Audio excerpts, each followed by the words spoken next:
журналистики.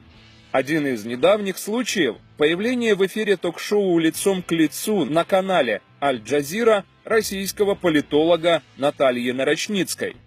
Одна из самых ярых участниц создания концепции русского мира, доверенное лицо Путина на выборах 2012 года, привыкшая комфортно себя чувствовать в срежиссированных эфирах федеральных телеканалов, на сей раз почувствовала себя в роли добычи. 67-летняя бывшая депутатка Госдумы согласилась на откровенный разговор с 36-летним британским журналистом Мехди Асаном.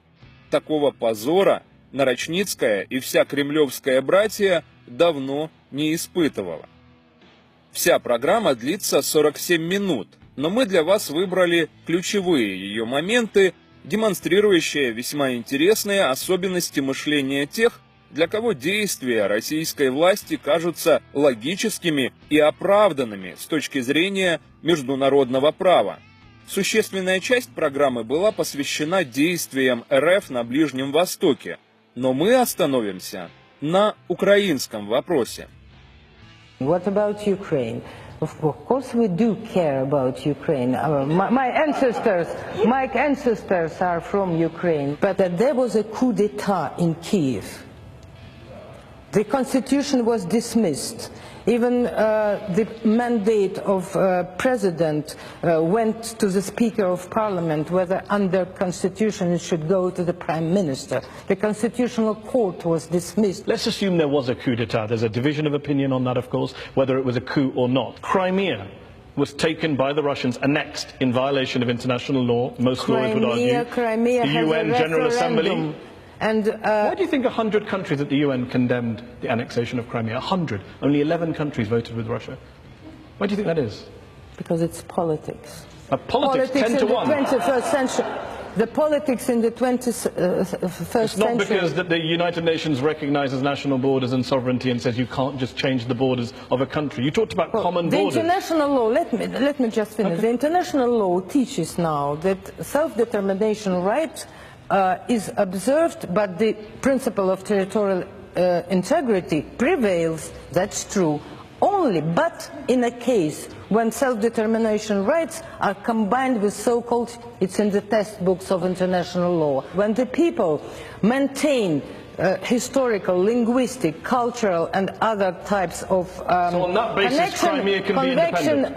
With the maternal state. So you support the idea that Crimea, on this your reading of international law, Crimea had the right to leave Ukraine and be part of Russia on the basis of self-determination? I think so. Okay, so when will Russia be holding a referendum in Chechnya and in Dagestan for those places to go independent? Let them do it. You're in support of that? You're happy for Chechnya to leave the Russian Federation and become independent or join another country? They don't want it. They don't want it, but if they did, you support Chechen independence under a referendum in which the Chechens voted yes? That depends always on how the people's will is expressed.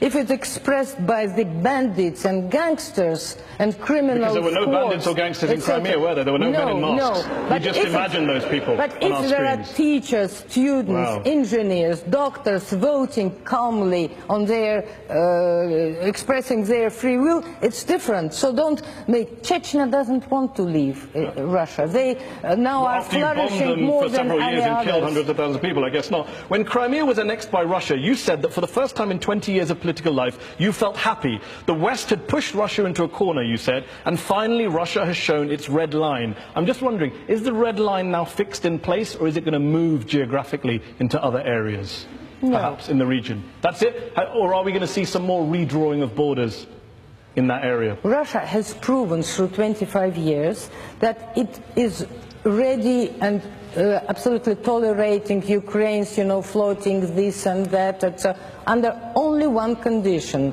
that was shown and obvious, that Ukraine doesn't enter NATO. Ukraine didn't enter NATO. Even in September, before the Maidan started, Russia has no idea what then happened, etc., and had no plans. Ukraine did not enter NATO. It's the West who refused, who wanted to create from Ukraine a battlefield between East and West, and it's Americans. You don't want Ukraine to join NATO. In cooperation with Ukraine is still a superpower, but without Ukraine, with Ukraine as enemy, is no more superpower. Can I give some friendly advice to the Russian government via you? If you don't want your neighbour to join a military alliance, best not to invade and occupy part of that country, because the first thing they want to do is join a military alliance. Very good. Why are you so on the side of NATO? On the I'm on the side of NATO? Yes, of course. Maybe you should watch the show I did with the former head of NATO, where I put all these arguments to. In eastern Ukraine, are there Russian forces in eastern Ukraine?